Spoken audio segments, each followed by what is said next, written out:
তো হ্যালো বন্ধুরা, আপনারা সবাই কেমন আছেন?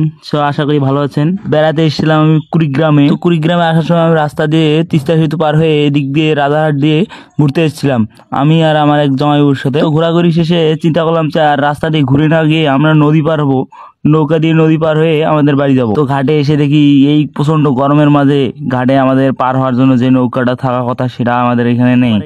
তো আমরা নৌকার জন্য অপেক্ষা করতে থাকি। আর এই প্রচন্ড গরমের মধ্যে অপেক্ষা করা তো দূরে থাক, যে ক্লান্তি লাগছিল আর বিরক্তকর। আর ঘাটে সবসময় নৌকা যাতায়াত করতে থাকে আর আমি ভাবি যে আমাদের জন্য বুঝি নৌকাটা আসলো।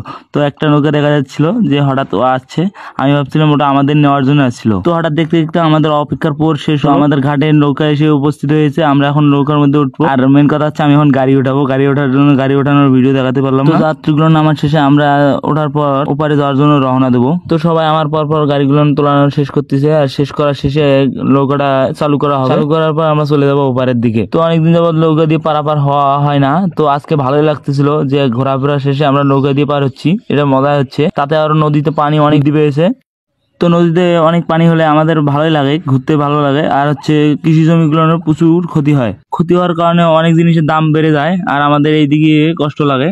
তো আসার সময় সারাক্ষণ গাড়ি চালিয়েছি, গাড়ি চালার কারণে নিজেকে বিরক্ত বোধ লাগছে। আর রোদের মধ্যে যে ক্লান্তি, এই ক্লান্তির মাঝে নৌকা ভ্রমণ করে ভালোই লাগছিল। তো ধীরে ধীরে আমরা নদীর মাঝ প্রান্তে চলে